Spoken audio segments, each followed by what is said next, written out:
Hello everyone. So this is video lesson 41 and today we are going to discuss a very interesting diffraction effect due to the double slits. Okay, and in previous video lessons we discussed the single slit. Now the number of slits is increased, and here today we are going to discuss the double slit effect on the Fraunhofer diffraction. Okay, so let's see the figure. Okay, so this is very simple and simplified figure of the effect of the double slit. Okay, here there is a light source of blue color. Okay, and this is the slits S1 and S2, and here there is a screen and diffraction takes place. Okay, and you can see the screen, and there are some intensity variation, and there are so many features of this diffraction pattern, and we will discuss all the features of this diffraction effect in sufficient deep, okay, in our next video lessons.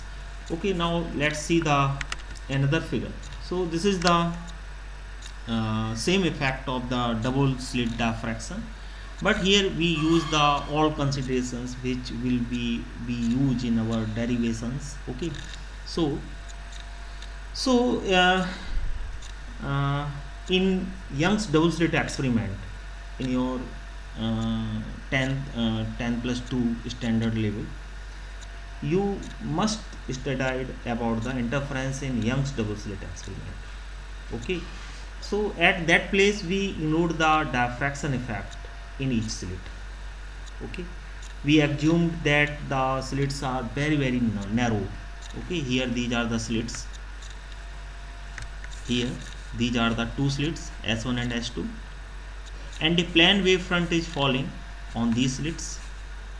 And when we studied about the interference Young's double slit method, we ignored the effect of diffraction because we consider S1 and S2 like the point sources, pinholes, where the width of the holes is very small.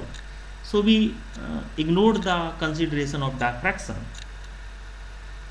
Okay, so very narrow, so that on the screen you saw only the interference of light from just 2 point sources.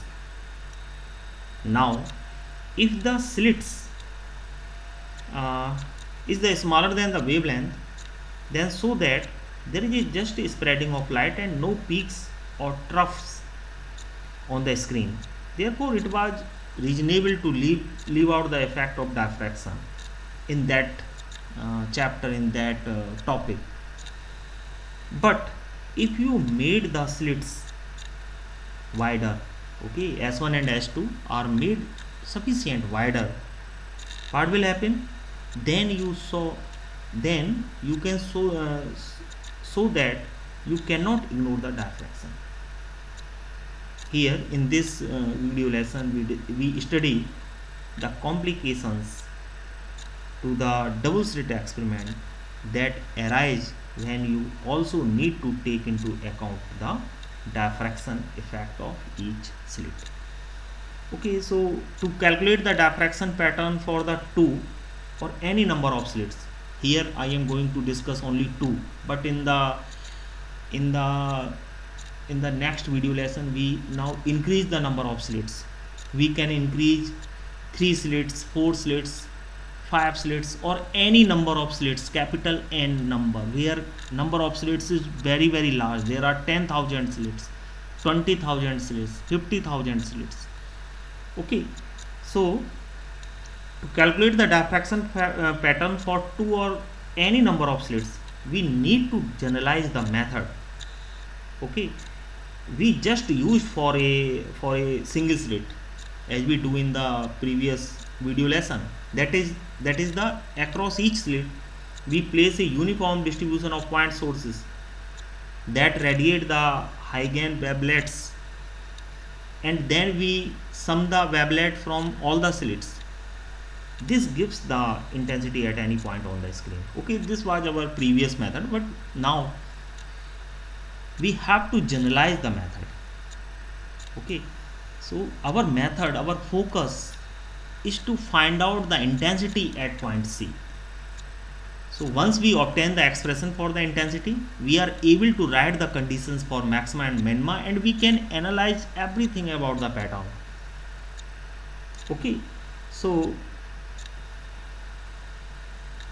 although the detail of that calculation is very complicated, the calculation is somewhat complicated, but the beauty of this effect is that the final result is very simple. Okay, so in other words, the location of here, one thing more, that first of all I want to explain you the figure and going in more detail about the experiment and the theory related to this experiment. That here there are two slits, one is the S1, other is the S2. Okay, and the width of the slit is E, the same width, small e width of the slit, but the slit separation, this opaque gap, is small d. Okay, so I take the middle point here and a middle point here. This separation is d, ey to this part and ey to this part. So this separation of arrow is more or less e plus d. Okay, so we take this distance always. Here there is a point source and there is a lens making the spherical wavefront into a plane wavefront, making the condition for the Fraunhofer diffraction. Okay, so plane wavefront incident on this. So there are n small here. You must remember that the width is sufficiently large. So there are small n harmonic waves passing from this slit. So this is the single slit diffraction, and similarly there are small n harmonic waves of the amplitude small a passing from this single slit. So there are two single slit experiment. One slit is here, other slit is here, and we know that due to the single slit, the resultant amplitude is capital R. So capital R amplitude, here the amplitude is small a, but due to the single slit and there are small n harmonic waves, and that harmonic waves superimpose, and then after they give the resultant amplitude capital R. So from this slit the capital R reaches at point P, and from the S2 slit capital R amplitude reaches to the point P, and these two amplitudes give the resultant amplitude at point P, and that resultant amplitude is R dash, and under determination we will determine the resultant of R and R. Okay, so this is the figure. Here is the C point, this is the center. The undeviated rays concentrate on the C point, however the diffracted rays concentrate on the P point. Here R is the amplitude of the single slit. It is given by capital R is equal to capital A sine beta over beta, where A and beta are the constant, you know. Okay, so A is the small n, small a, beta is the pi e sine theta divided by lambda, like that. Here xy is the screen. So this is the figure. Okay, so let's see now, this is the consideration. So from each slit the light diffract and give the resultant amplitude at R on the screen at any point where R is given by capital R is equal to this. Okay, so here R is equal to Na, capital A is equal to Na, and beta is equal to pi lambda e sine theta. Okay, so now there are two slits at separation D, and from each slit light of R amplitude is diffracted at any angle theta. Hence the resultant at P on the screen is due to the superposition of these two amplitudes, and in our next video lesson we are going to obtain the resultant amplitude on the screen. Okay, then we square the resultant amplitude, we will find the intensity, and we are able to discuss everything about the pattern. Okay, thank you.